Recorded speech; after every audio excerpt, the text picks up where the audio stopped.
YouTube channel पर आपका स्वागत है। मध्य प्रदेश समान अध्ययन में पिछली क्लास में हमने राज्य मंत्री परिषद के बारे में चर्चा की थी। अब हम राज्य मंत्री परिषद के बाद मध्य प्रदेश के मुख्यमंत्री पर चर्चा करेंगे कि मध्य प्रदेश में कौन कौन से मुख्यमंत्री अभी तक बनाए गए हैं या बने हुए हैं। ठीक है, मध्य प्रदेश के मुख्यमंत्री चीफ मिनिस्टर्स ऑफ एमपी। ठीक, देखिए 1 नवंबर 1956 से लेकर अभी तक की जो स्थिति है 2020 तक की, उसमें हम देखेंगे कि मध्य प्रदेश में कितने मुख्यमंत्री बने हैं, किस किस विधानसभा में कितने कितने मुख्यमंत्री बने हैं, ये भी सब चीजें जो है देखी जाएगी। देखिए मध्य प्रदेश की जो पहली विधानसभा थी, पहली विधानसभा निर्वाचित विधानसभा नहीं थी, मतलब चुनाव नहीं हुए थे। जब 1 नवंबर 1956 को मध्य प्रदेश का गठन हुआ था तो मध्य प्रांत, मध्य भारत, विंध्य प्रांत और भोपाल प्रांत, चारों जगह की विधानसभाओं को क्या कर दिया गया था, गठित करके इकट्ठा करके एक विधानसभा बना दी गई थी जिसका नाम था मध्य प्रदेश की विधानसभा। तो जो चारों विधानसभा के सदस्य थे वही सब मध्य प्रदेश की विधानसभा के सदस्य बन जाते हैं। तो 1956-57 तक इसका कार्यकाल था और इसमें चुनाव नहीं हुए थे। ठीक है ना, मतलब ये गठित करके बनाई गई थी। मध्य प्रदेश के जो पहले मुख्यमंत्री थे वो पंडित रविशंकर शुक्ल थे। ये बहुत इंपॉर्टेंट क्वेश्चन है, पेपर में बहुत पूछा जाता है कि मध्य प्रदेश के पहले मुख्यमंत्री का नाम क्या है। तो पंडित रविशंकर शुक्ल जो है मध्य प्रदेश के पहले मुख्यमंत्री थे। देखिए इनका जो जन्म हुआ था सागर में हुआ था, लेकिन क्या है कि इनकी फैमिली रायपुर में शिफ्ट हो गई थी, तो इनका जो संबंध माना जाता है वो रायपुर से माना जाता है। 1 नवंबर 1956 से लेकर 31/12/1956 तक इनका जो है कार्यकाल रहता है। 31/12/1956 को इनकी क्या होती है, मृत्यु हो जाती है। मतलब आप बता सकते हैं कि 61 दिन का इनका जो था कार्यकाल था। मध्य प्रदेश के प्रथम मुख्यमंत्री थे और इन्होंने एक किताब लिखी थी, बहुत शानदार किताब, कांग्रेस का इतिहास। कांग्रेस का इतिहास जो किताब है वो पंडित रविशंकर शुक्ल द्वारा लिखी गई थी। देखिए मध्य प्रदेश की जो प्रथम विधानसभा थी उसमें 3 मुख्यमंत्री बनते हैं। पहले पंडित रविशंकर शुक्ल बनते हैं, उसके बाद भगवत राव मंडलोई मुख्यमंत्री बनते हैं 1/1/1957 से लेकर 30/1/1957 तक। आप खुद देखिए यहाँ पर इनका कार्यकाल ज्यादा लंबा नहीं है, इनका भी कार्यकाल इस पहली विधानसभा में केवल 30 दिन का है। ठीक है, उसके बाद श्री कैलाश नाथ काटजू, ये जो है 31/1/1957 से लेकर 14/4/1957 तक मध्य प्रदेश के मुख्यमंत्री रहते हैं। तो पहले मुख्यमंत्री पंडित रविशंकर शुक्ल थे, दूसरे मुख्यमंत्री कौन थे, भगवत राव मंडलोई थे, और तीसरे मुख्यमंत्री कौन थे, कैलाश नाथ काटजू थे। ये 3 मुख्यमंत्री मध्य प्रदेश की पहली विधानसभा में, एक छोटी विधानसभा का कार्यकाल 1 नवंबर 1956 से लेकर, मतलब 56 से लेकर 57 तक इसका कार्यकाल था। 5 मार्च 1957 तक पहली विधानसभा का कार्यकाल था। इस विधानसभा में 3 मुख्यमंत्री बनते हैं पहली विधानसभा में। उसके बाद देखिए दूसरी विधानसभा जब गठित होती है, दूसरी विधानसभा में चुनाव होते हैं और ये 1957 से लेकर 1962 तक इस विधानसभा का कार्यकाल रहता है। 5 साल तक इसका कार्यकाल रहता है। और विधानसभा का कार्यकाल वैसे 5 साल ही होता है अगर विधानसभा के अंदर विश्वास है। विश्वास खो देने पर या आप राष्ट्रपति शासन जब लगा दें उस कंडीशन में विधानसभा 5 साल के पहले भी भंग हो जाती है। दूसरी विधानसभा में केवल और केवल एक मुख्यमंत्री होते हैं और वो कौन है, कैलाश नाथ काटजू। 15/4/1957 से लेकर 11/3/1962 तक इनका कार्यकाल रहता है। पूरा 5 साल का इनका कार्यकाल रहता है। उसके बाद जो तीसरी विधानसभा है ये 1962 से लेकर 1967 तक रहती है और इसमें 2 मुख्यमंत्री बनते हैं। पहले श्री भगवत राव मंडलोई बनते हैं 62 से लेकर 63 तक, 12/3/62 से लेकर 29/9/63 तक इनका कार्यकाल रहता है। और श्री द्वारका प्रसाद मिश्र जो है 30/9/1963 से लेकर 8/3/1967 तक ये मुख्यमंत्री रहते हैं।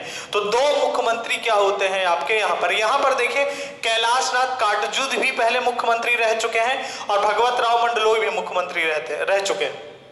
जो तीसरी विधानसभा थी उसमें क्या होता है कि डीपी मिश्र द्वारका प्रसाद मिश्र मुख्यमंत्री बनते हैं 30/9/1963 को, 8/3/1967 को। डीपी मिश्र कांग्रेस के कद्दावर नेता हुआ करते थे उस समय पर, ठीक है ना। तो तीसरी विधानसभा में 2 मुख्यमंत्री बनते हैं, श्री द्वारका प्रसाद मिश्र, ठीक है, और भगवत राव मंडलोई, और दूसरे जो थे आपके द्वारका प्रसाद मिश्र थे। अब देखिए 1967 के बाद जो हमारी चौथी विधानसभा गठित होती है उसका कार्यकाल 1967 से लेकर 1972 तक था। ये एक ऐसी विधानसभा थी, ये एक ऐसी विधानसभा का कार्यकाल था जिसमें क्या होता है कि 5 मुख्यमंत्री आते हैं। 5 मुख्यमंत्री, सोचिए एक 5 साल के कार्यकाल में 5 मुख्यमंत्री आ जाते हैं। इसका कारण क्या था? इसका कारण यह था कि इतनी उथल पुथल हुई थी उस समय की राजनीति में कि हर एक साल 2-2 साल में मुख्यमंत्री बदल रहे थे। सबसे पहले क्या हुआ कि श्री द्वारका प्रसाद मिश्र जो है, चौथी विधानसभा जब गठित होती है तो द्वारका प्रसाद मिश्र जो डीपी मिश्र पहले मुख्यमंत्री थे वही मुख्यमंत्री बनते हैं 9/3/1967 से लेकर 29/7/1967 तक। उसके बाद क्या होता है कि पहले कांग्रेस की सरकार थी, बनी थी 1967 में, उसके पहले भी लगातार कांग्रेस की सरकार थी। फिर क्या हुआ कि गोविंद नारायण सिंह जो थे, ये गोविंद नारायण सिंह जो थे, इनके बारे में थोड़ा सा बता देते हैं। जो गोविंद नारायण सिंह थे, ये आप लिख लीजिएगा, मैं बोल रहा हूं, जो रीवा के प्रधानमंत्री थे, ब्रिटिश काल में रीवा के प्रधानमंत्री थे। या विंध्य प्रदेश के जो पहले मुख्यमंत्री थे अवधेश प्रताप सिंह, उनके ये बेटे थे गोविंद नारायण सिंह। और ये इन्होंने IAS की परीक्षा भी उत्तीर्ण की थी गोविंद नारायण सिंह ने। तो क्या हुआ था कि उसी बीच में जो कांग्रेस थी, कांग्रेस में डीपी मिश्रा का कद बहुत बढ़ गया था। और जो राजमाता विजय राजे सिंधिया थी, ज्योतिरादित्य सिंधिया की दादी, क्या हुआ था, उनसे इनके मतभेद हो गए थे। और मतभेद होने के कारण इन्होंने क्या किया था कि जो गोविंद नारायण सिंह को अपने खेमे में किया, और गोविंद नारायण सिंह 36 विधायकों के साथ कांग्रेस पार्टी छोड़ देते हैं। और उस विजय राजे सिंधिया ने क्या किया था, उसी समय एक नई पार्टी बनाई थी, जन क्रांति पार्टी। तो जन क्रांति पार्टी, जनसंघ और गोविंद नारायण सिंह के जो 36 विधायक साथ में इनके साथ गए थे, ये लोग मिलकर फिर क्या करते हैं, एक नई सरकार यहाँ पर जन्म होती है। हालांकि वो कांग्रेस की ही सरकार रहती है क्योंकि कांग्रेस से ही टूट के विधायक उसमें गए हुए थे। तो द्वारका प्रसाद मिश्र क्या हुआ था कि जब 1967 में चुनाव हुए थे, उसी समय पर विजय राजे सिंधिया और डीपी मिश्रा के बीच बहुत मतभेद हुए थे। टिकट वितरण को लेकर मतभेद हुए थे और बहुत सारी चीजों को लेकर मतभेद हुआ था। मेन जो था टिकट वितरण का था कि उनकी जो लोग, मतलब विजय राजे सिंधिया जिन लोगों को टिकट दिलवाना चाहती थी ग्वालियर क्षेत्र में, उनको टिकट नहीं दिया गया था। इसलिए गोविंद नारायण सिंह मुख्यमंत्री बन जाते हैं। कांग्रेस को छोड़कर क्या होता है, विजय राजे सिंधिया के साथ मिल जाते हैं। तो इसलिए इस विधानसभा में क्या है, लगातार मुख्यमंत्री बदले हैं। गोविंद नारायण सिंह जो है 30/7/1967 से लेकर 12/3/1969 1969 तक मुख्यमंत्री रहते हैं। अब जब ये क्या होता है कि जब ये मुख्यमंत्री थे, आप सोचिए कि जब कोई भी मुख्यमंत्री क्या होता है कि हमेशा मुख्यमंत्री सदन का नेता होता है जनरली, लेकिन इनके कार्यकाल के दौरान 67 से लेकर 69 के दौरान विजया राजे ये मुख्यमंत्री थे, लेकिन जो सदन की नेता थी वो विजया राजे सिंधिया थी। उसके बाद क्या होता है कि 1969 में ये फिर से कांग्रेस में इनकी वापसी हो जाती है। इनका भी क्या होता है कि विजय राजे सिंधिया के साथ तालमेल नहीं बैठ पाता और फिर कांग्रेस में इनकी वापसी होती है। तो विजय राजे सिंधिया क्या करती है, श्री राजा नरेश चंद को अपने फेवर में कर लेती हैं और श्री राजा नरेश चंद सिंह को क्या होता है, मुख्यमंत्री बना दिया जाता है 13/3/1969 से लेकर 25/3/1969 तक। केवल ये 13 दिन के लिए मुख्यमंत्री रहते हैं। उसके बाद ये मुख्यमंत्री जैसे ही मुख्यमंत्री पद छोड़ते हैं तो राजनीति से संन्यास ले लेते हैं। ये मध्य प्रदेश के प्रथम आदिवासी मुख्यमंत्री थे। ये भी आपको ध्यान रखना है, बहुत इंपॉर्टेंट पॉइंट है ये कि मध्य प्रदेश के प्रथम आदिवासी मुख्यमंत्री कौन थे, तो राजा नरेश चंद। और दूसरी चीज, इनका कार्यकाल जो था वो 13 दिन का था। तो 3 मुख्यमंत्री चौथी विधानसभा में हो गए, द्वारका प्रसाद मिश्र हो गए, गोविंद नारायण सिंह हो गए और श्री राजा नरेश चंद हो गए। ये क्या था कि जो सारंगपुर आपकी रियासत थी वहां से आते थे, ये रागागढ़ में सारंगपुर जो है स्थान है, वहां से ये क्या थे, आते थे। उसके बाद देखिए राजा नरेश चंद के बाद क्या होता है कि श्यामा चरण शुक्ल मुख्यमंत्री बन जाते हैं। अब श्यामाचरण शुक्ल कौन थे? श्यामाचरण शुक्ल जो मध्य प्रदेश के पहले मुख्यमंत्री थे, पंडित रविशंकर शुक्ल, उनके बेटे थे ये श्यामाचरण शुक्ल। तो ये मुख्यमंत्री बन जाते हैं। ये 26/3/1969 से फिर क्या होता है कि जब ये जो है इस्तीफा दे देते हैं राजा नरेशन, उसके बाद फिर कांग्रेस सरकार बना लेती है।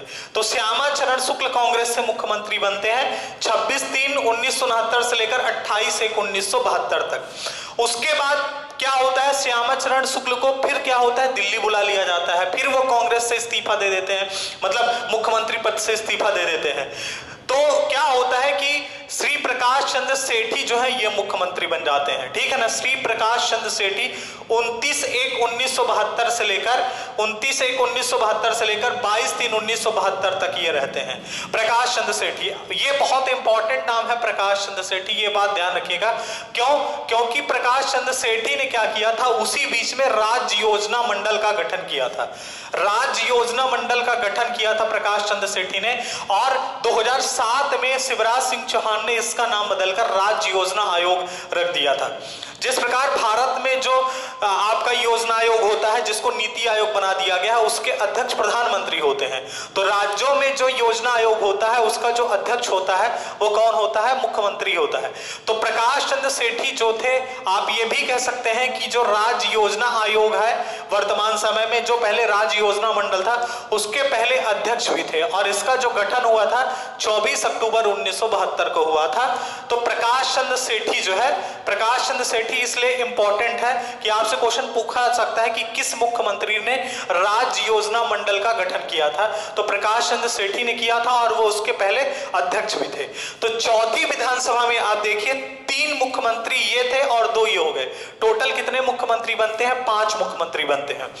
उसके बाद देखिए जो 5वीं विधानसभा थी, 5वीं विधानसभा का कार्यकाल 1972 से लेकर 1977 तक। इस विधानसभा का भी कार्यकाल 5 साल होता है, और इसमें क्या होता है कि 2 मुख्यमंत्री बनते हैं। एक सबसे पहले प्रकाश चंद्र सेठी ही रहते हैं 23/3/1972 से लेकर 22/12/1975 तक। उसके बाद फिर श्यामाचरण मुख्यमंत्री बन जाते हैं 23/12/1975 से लेकर 19/4/1977 तक। अब श्यामाचरण शुक्ल का नाम इंपॉर्टेंट है। श्यामाचरण शुक्ल का नाम इसलिए इंपॉर्टेंट है क्योंकि 1977 में ही मध्य प्रदेश में पहली बार राष्ट्रपति शासन लगा था। देश में जनता पार्टी की सरकार आई थी। जनता पार्टी ने जिन 9 राज्यों में कांग्रेस की सरकार थी, वहां पर उन्होंने क्या किया था, राष्ट्रपति शासन लगा दिया था। तो पहली बार मध्य प्रदेश में राष्ट्रपति शासन किसके कार्यकाल में लगा था? तो श्यामाचरण शुक्ल जब मुख्यमंत्री थे तब पहली बार राष्ट्रपति शासन लगा। उस समय पर गवर्नर कौन थे? सत्यनारायण सिन्हा थे। ये भी हमने आपको बताया था, क्योंकि राष्ट्रपति शासन तभी लगेगा जब राज्यपाल राष्ट्रपति को क्या करेगा, रिपोर्ट सौंपेगा। आर्टिकल 356 राष्ट्रपति शासन जो है, ठीक है। तो उस समय पर राष्ट्रपति शासन लगा जब ये मुख्यमंत्री थे। जनता पार्टी ने शासन लगाया था, और सत्यनारायण सिन्हा जो थे वो क्या थे, आपके गवर्नर थे मध्य प्रदेश के। उसके बाद मध्य प्रदेश में राष्ट्रपति शासन लग जाता है 30/4/1977 से लेकर 25/6/1977 तक। ये डेट आपको याद रखना है। लगभग जो है 2 महीने के आसपास यहाँ पर राष्ट्रपति शासन लगा था 30/4/1977 से लेकर 25/6/1977 तक। उसके बाद क्या होता है कि जब राष्ट्रपति शासन लगता है, देखिए 5वीं विधानसभा का कार्यकाल 72 से लेकर 77 तक था, 5 साल। उसके बाद लगा दिया गया राष्ट्रपति शासन। फिर चुनाव हुआ 1977 में। तो 1977 में 6वीं विधानसभा गठित हुई। 6वीं विधानसभा का कार्यकाल नियमतः 1977 से लेकर अगर 5 साल का होता तो 1982 तक होता, लेकिन इसका कार्यकाल 1977 से लेकर 1980 तक ही लिखा हुआ है। क्यों? इसका कारण यह है क्योंकि 1980 में मध्य प्रदेश में दोबारा राष्ट्रपति शासन लग जाता है, जिससे हमारी जो विधानसभा थी 1980 में वो भंग हो जाती है। उसके बाद 1980 में पुनः चुनाव होते हैं। तो 6वीं विधानसभा में आप देखिए आपको यहाँ पर 3 मुख्यमंत्री मिलेंगे, क्योंकि उसी समय पर क्या हुआ था कि जयप्रकाश नारायण साहब ने पूरे देश के अंदर आंदोलन खड़ा किया था। तो जनता पार्टी की सरकार आई थी मध्य प्रदेश में, पहली बार जनता पार्टी की सरकार आई थी 1977 में। ये बात ध्यान रखिएगा, ठीक है ना। जनता पार्टी की सरकार आई तो उसने क्या किया, उसने 3 मुख्यमंत्री दिए। सबसे पहले श्री कैलाश चंद्र जोशी, ये नाम बहुत इंपॉर्टेंट है, ध्यान रखिएगा, कैलाश चंद्र जोशी, क्योंकि ये पहले गैर कांग्रेसी मुख्यमंत्री हैं। अभी तक यहां पर जितने भी मुख्यमंत्री बने थे वो सब कांग्रेस के मुख्यमंत्री थे, लेकिन ये पहले ऐसे मुख्यमंत्री थे जो गैर कांग्रेसी मुख्यमंत्री थे, श्री कैलाश चंद्र जोशी। 26/6/1977 से लेकर 17/1/1978 तक इनका कार्यकाल था। पहले गैर कांग्रेसी मुख्यमंत्री बनते हैं, ठीक है। दूसरा क्वेश्चन ये पूछा जा सकता है कि मध्य प्रदेश में पहली बार राष्ट्रपति शासन लगने के बाद मुख्यमंत्री कौन बना, तो वहां पर भी आंसर क्या होगा, कैलाश चंद्र जोशी। पहली बार राष्ट्रपति शासन जब लगा तो मुख्यमंत्री कौन थे, श्यामा चरण शुक्ल थे, लेकिन पहली बार राष्ट्रपति शासन लगने के बाद मुख्यमंत्री कौन बना, तो श्री कैलाश चंद्र जोशी बने। उसके बाद श्री वीरेंद्र कुमार सकलेचा, ये 18/1/1978 से लेकर 19/1/1980 तक ये मुख्यमंत्री रहते हैं। उसके बाद तीसरे मुख्यमंत्री बनते हैं इस विधानसभा में श्री सुंदरलाल पटवा। सुंदरलाल पटवा 20/1/1980 से लेकर 17/2/1980 तक क्या है, मुख्यमंत्री बनते हैं। उस समय पर जब मध्य प्रदेश में दूसरी बार राज्यपाल लगा, मध्य प्रदेश में जब दूसरी बार राष्ट्रपति शासन लगा 1980 में, उस समय पर मुख्यमंत्री कौन थे, सुंदरलाल पटवा। तो ये बात ध्यान रखिएगा कि जब मध्य प्रदेश में दूसरी बार राष्ट्रपति शासन लगा तो मुख्यमंत्री कौन थे, सुंदरलाल पटवा थे। गवर्नर कौन थे, HM पुनाचा थे। पहली बार जब राष्ट्रपति शासन लगा तो श्री श्यामा चरण शुक्ला थे, और गवर्नर कौन थे, सच्चिदानंद क्या थे आपके, वो सॉरी सत्यनारायण सिन्हा जी थे, सत्यनारायण सिन्हा, ठीक है। तो ये चीज आपको ध्यान रखनी है। ये 6वीं विधानसभा तक का, आपको 6वीं विधानसभा तक जितने मुख्यमंत्री हैं उस पर हमने चर्चा कर ली है। देखिए यहां से क्वेश्चन सबसे ज्यादा इंपॉर्टेंट है, सबसे ज्यादा क्वेश्चन आते हैं। अगर आपको किसी की डेट नहीं याद है तो डेट मैटर नहीं करती है, आपको मध्य प्रदेश की विधानसभा का कार्यकाल याद होना चाहिए कि जैसे पहली विधानसभा 56 से 57 तक चली, दूसरी 57 से 62 तक चली, उसके बाद 62 से 67 तक चली, उसके बाद 67 से लेकर 72 तक चली, फिर 72 के बाद 77 में चली, फिर 77 में राष्ट्रपति शासन लगा, फिर 6वीं विधानसभा गठित हुई जो 77 से लेकर 80 तक चली, फिर 80 में राष्ट्रपति शासन लगा। अब अभी जो है आगे हम चर्चा करेंगे 80 के बाद। तो यहां पर आप इतना ध्यान दीजिए कि मध्य प्रदेश की जितनी 6 विधानसभा की हम चर्चा कर चुके हैं, तो हमें क्या है कि मध्य प्रदेश के मुख्यमंत्रियों का नाम याद होना चाहिए कि कौन कौन मुख्यमंत्री बना है। तो इसके लिए याद करने का तरीका यह है कि आप इसकी डीप स्टडी करिए, इसको अच्छे से पढ़िए, तो आपको धीरे धीरे क्या होगा, समझ में आ जाएगा। अब हम देखिए 6वीं विधानसभा के बाद मध्य प्रदेश की 7वीं विधानसभा पर चर्चा करते हैं, ठीक है। 6वीं विधानसभा के बाद 7वीं विधानसभा पर देखिए कि 7वीं विधानसभा में कौन कौन से मुख्यमंत्री बनते हैं। देखिए 6वीं विधानसभा के बाद 1980 में राष्ट्रपति शासन लग जाता है, क्योंकि 1980 में क्या होता है कि देश में कांग्रेस पार्टी आ जाती है। तो कांग्रेस पार्टी ने क्या किया कि बदला लेने के लिए जनता पार्टी ने जिन 9 राज्यों में राष्ट्रपति शासन लगाया था, जहां जहां पर कांग्रेस की सरकार थी, 1980 में जिन 9 राज्यों में जनता पार्टी की सरकार थी, जहां पर गठबंधन जनता पार्टी ने गठबंधन की सरकार बनाई थी, जिन जिन राज्यों में, वहां पर क्या किया गया, कांग्रेस पार्टी ने राष्ट्रपति शासन लगाकर सभी राज्यों की क्या की, सरकार को भंग कर दिया, केवल बदला लेने के लिए। तो मध्य प्रदेश में भी राष्ट्रपति शासन लगा, क्योंकि उस समय मध्य प्रदेश में भी जनता पार्टी की सरकार थी 1977 से लेकर 80 तक। तो दूसरा राष्ट्रपति शासन 18/2/1980 से लेकर 8/6/1980 तक लगता है, लगभग 4 महीने के आसपास राष्ट्रपति शासन रहता है। उस समय पर मध्य प्रदेश के गवर्नर कौन थे, HM पुनाचा थे, ठीक है। इंदिरा गांधी ने ये कहिए एक तरह से बदला ले लिया कि जिस प्रकार कांग्रेस की सरकारें भंग की गई थी 1977 में, उसी प्रकार 1980 में कांग्रेस ने जनता पार्टी में जहां जहां पर सरकार थी वहां की सरकारें भंग कर देती है। क्योंकि जब विधानसभा भंग मतलब जब राज्य के अंदर राष्ट्रपति शासन लग जाता है, उस कंडीशन पर क्या होता है कि गवर्नर राष्ट्रपति शासन के लिए रिकमेंड करता है। तो पहली चीज क्या करना है कि देखिए ये जो विधानसभा थी ये बहुत छोटी विधानसभा थी, 6वीं विधानसभा 77 से लेकर 80 तक ही विधानसभा थी हमारी। और जब राज्य के अंदर राष्ट्रपति शासन लग जाता है तो पूरी शक्तियां राष्ट्रपति के हाथ में आ जाती है। फिर राष्ट्रपति राज्यपाल के माध्यम से क्या करता है कि सरकार की समस्त शक्तियों को अपने हाथ में लेने के बाद राज्यपाल के माध्यम से सरकार को वो चलाता है, ठीक है ना। उसके बाद फिर गवर्नर का रोल इंपॉर्टेंट हो जाता है। उसके बाद जब राष्ट्रपति शासन 1900 हटता है, 1980 में हटता है, तो मध्य प्रदेश में चुनाव होते हैं और 7वीं विधानसभा स्टार्ट होती है 1980 से लेकर 1985 तक। उसी समय अर्जुन सिंह मुख्यमंत्री बन जाते हैं। 1980 से 9/6/1980 से लेकर 10/3/1985 तक मुख्यमंत्री रहते हैं और फिर से कांग्रेस का 5 साल का कार्यकाल पूरा होता है। देखिए यहाँ पर अर्जुन सिंह ने बहुत महत्वपूर्ण काम किए थे। अर्जुन सिंह 2-3 काम जो है, सबसे पहली चीज क्या हुआ था कि B.R. दुबे की अनुशंसा पर उन्होंने पहला जिला पुनर्गठन आयोग का गठित किया था, जिसने अनुशंसा की थी कि मध्य प्रदेश में 16 नए जिलों का गठन किया जाए। हालांकि इनके कार्यकाल में जिले वो बन नहीं पाए थे, लेकिन अनुशंसा इन्होंने ही की, मतलब इन्होंने आयोग का गठन किया और आयोग ने बताया कि 16 नए जिले मध्य प्रदेश में बनाने की जरूरत है। दूसरी चीज, अर्जुन सिंह का जो ये कार्यकाल है 1980 से लेकर 1985 तक, इसी बीच में 2-3 दिसंबर 1984 को एक घटना घटी थी भोपाल में, जिसको हम भोपाल गैस त्रासदी के नाम से जानते हैं। भोपाल गैस त्रासदी, ठीक है, भोपाल गैस त्रासदी। इन्हीं के शासनकाल के दौरान ये घटना जो है भोपाल में घटी थी, भोपाल गैस त्रासदी।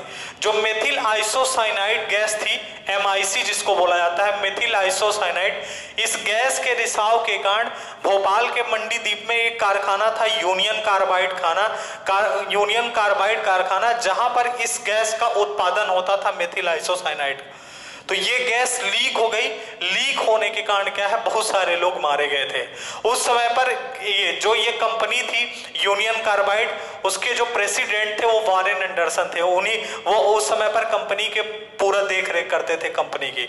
तो अर्जुन सिंह जी के ऊपर ये भी आरोप लगा था कि उन्होंने वारेन एंडरसन को भगाने में मदद की है, ठीक है ना।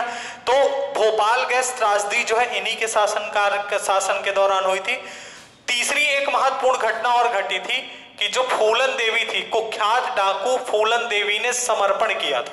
समझ रहे हैं, कुख्यात डाकू फूलन देवी ने क्या किया था, समर्पण किया था इन्हीं के शासनकाल के दौरान। ये 3 महत्वपूर्ण घटनाएं अर्जुन सिंह के शासनकाल 1980 से लेकर 1985 तक जो है आपकी घटती है। हालांकि अर्जुन सिंह 1980 के पहले जो है लगातार कांग्रेस की जो सरकार रहती है, मतलब उसके पहले जब कांग्रेस की सरकार रहती है तो उस समय ये शिक्षा मंत्री रहते हैं, फिर 1980 में मुख्यमंत्री बन जाते हैं। उसके बाद 8वीं विधानसभा का चुनाव होता है। 8वीं विधानसभा 1985 से लेकर 1990 तक इसका कार्यकाल रहता है। इसमें देखिए सबसे पहले मुख्यमंत्री अर्जुन सिंह ही बनते हैं। अर्जुन सिंह मुख्यमंत्री बनते हैं 11/3/1985 से लेकर 12/3/1985 तक, ठीक है ना। 11/3/1985 से लेकर 12/3/1985 तक, मतलब यहाँ पर अर्जुन सिंह का कार्यकाल 1 दिन के लिए रहता है। ये भी क्या है, विवाद उठा था बीच में कि अर्जुन सिंह का कार्यकाल मुख्यमंत्री के तौर पर मध्य प्रदेश में सबसे छोटा कार्यकाल अर्जुन सिंह का रहा है, 1 दिन का इनका कार्यकाल रहा है।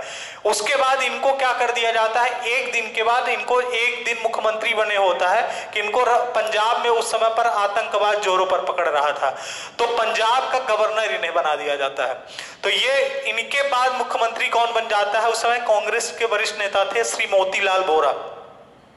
मोतीलाल वोरा 13/3/1985 से लेकर 13/2/1988 तक ये क्या है, मुख्यमंत्री रहते हैं। उसके बाद 1988 में क्या होता है कि जब ये राज्यपाल बन के जाते हैं पंजाब में, तो वहां पर क्या होता है कि ये पंजाब के राज्यपाल के रूप में काम करते हैं। जब वहां से ये वो क्या होते हैं कि पदमुक्त होते हैं, तो ये फिर से मध्य प्रदेश के मुख्यमंत्री बन जाते हैं अर्जुन सिंह 1914-1988 से लेकर 24/1/1989 तक। मतलब आप देखिए 1 बार, 2 बार और 3 बार, ये क्या है, 3 बार मध्य प्रदेश के मुख्यमंत्री बनते हैं, ठीक है ना। उसके बाद फिर मोतीलाल वोरा फिर से मुख्यमंत्री बन जाते हैं 25/1/1989 से लेकर 8/12/1989 तक। उसके बाद लास्ट में श्यामाचरण शुक्ल मुख्यमंत्री बनते हैं 9/12/1989 से लेकर 4/3/1990 तक। यहां पर देखिए आप मोतीलाल वोरा, अर्जुन सिंह, मोतीलाल वोरा, अर्जुन सिंह। उस समय पर कांग्रेस में मोतीलाल वोरा और अर्जुन सिंह दोनों नेताओं का कद बहुत बड़ा था, ठीक है। तो यहां पर दोनों के बीच क्या है, थोड़ा सा खुन्नस टाइप की भी थी, इसलिए अदल बदल के मुख्यमंत्री बन रहे हैं दोनों, कहीं ये बन रहे हैं कहीं वो बन रहे हैं। लास्ट में श्यामाचरण शुक्ल को मुख्यमंत्री बना दिया जाता है और 9/12/1989 से लेकर 4/3/1990 तक ये मध्य प्रदेश के मुख्यमंत्री रहते। अब देखिए श्यामा चरण शुक्ल भी 3 बार मुख्यमंत्री बनते हैं, 2 बार पहले बने थे और एक ये तीसरी बार बन जाते हैं। अर्जुन सिंह भी 3 बार मुख्यमंत्री बनते हैं, 2 बार मुख्यमंत्री तो बहुत सारे लोग बन जाते हैं, ठीक है। उसके बाद 9वीं विधानसभा का चुनाव होता है 1990 में, और ये विधानसभा भी बहुत छोटी विधानसभा होती है। इसका कार्यकाल 1990 से लेकर 1992 तक रहता है। इसमें देखिए सबसे पहले यहां पर बीजेपी की सरकार बनती है मध्य प्रदेश में पहली बार, भारतीय जनता पार्टी की, और इसका कार्यकाल बहुत छोटा होता है। क्यों? क्योंकि 1992 में 6 दिसंबर 1992 को बाबरी मस्जिद गिरा दी गई थी, जिसके कारण देश में चारों तरफ क्या है अशांति फैल गई थी। इसलिए जिन जिन राज्यों में उस समय पर बीजेपी की सरकार थी वहां पर क्या किया गया, राष्ट्रपति शासन लगा दिया गया था। सबसे पहले 9वीं विधानसभा मुख्यमंत्री बनते हैं श्री सुंदरलाल पटवा, 5/3/1990 से लेकर 15/12/1992 तक। देखिए यहां पर एक क्वेश्चन आपको समझना पड़ेगा कि क्या कोई व्यक्ति राज्यपाल बनने के बाद मुख्यमंत्री बन सकता है कि नहीं बन सकता है। देखिए संविधान में कहीं पर ऐसा कुछ भी नहीं लिखा हुआ है कि कोई व्यक्ति राष्ट्रपति या राज्यपाल बना है तो वो प्रधानमंत्री या मुख्यमंत्री नहीं बन सकता। हालांकि पद छोटा होता है मुख्यमंत्री राज्यपाल से, लेकिन ऐसा कहीं पर संविधान में मेंशन नहीं है, क्योंकि अर्जुन सिंह यहां पर देखिए 1 दिन के बाद राज्यपाल बन जाते हैं, 1 दिन के कार्यकाल के बाद पंजाब के, फिर लौट के आते हैं तो 1989 में मध्य प्रदेश के, 1988 में मध्य प्रदेश के मुख्यमंत्री बन जाते हैं। तो लोग कंप्रोमाइज करके क्या होता है कि राजनीति में ऐसा सब ये सब चलता रहता है। उसके बाद सुंदरलाल पटवा जो है मुख्यमंत्री, सुंदरलाल पटवा 1990 से लेकर 1992 तक मुख्यमंत्री रहते हैं। तीसरी बार जब राष्ट्रपति शासन लगा तब ये मुख्यमंत्री थे, और जब दूसरी बार राष्ट्रपति शासन लगा था तब भी ये क्या थे, आपके सुंदरलाल पटवा जो थे मुख्यमंत्री थे। जब दूसरी बार राष्ट्रपति शासन लगा था उस समय पर भी सुंदरलाल पटवा जो है आपके मध्य प्रदेश के मुख्यमंत्री थे। जब दोबारा राष्ट्रपति शासन लगा दूसरी बार, उस समय पर भी सुंदरलाल पटवा जो है मध्य प्रदेश के मुख्यमंत्री थे, ठीक है ना। तो तीसरी बार जब राष्ट्रपति शासन लगता है तब भी सुंदरलाल पटवा मुख्यमंत्री रहते हैं, ये बात ध्यान आपको रखना है, ठीक है ना। उसके बाद देखिए मध्य प्रदेश में क्या होता है कि राष्ट्रपति शासन लग जाता है 16/12/1992 से लेकर 6/12/1993 तक, तीसरी बार राष्ट्रपति शासन। उस समय पर गवर्नर जो है कुंवर महमूद अली खान रहते हैं, और मध्य प्रदेश में तीसरी बार राष्ट्रपति शासन लगता है। बाबरी मस्जिद गिराने के कारण 6 दिसंबर 1992 को क्या किया गया था, बाबरी मस्जिद गिरा दी गई थी।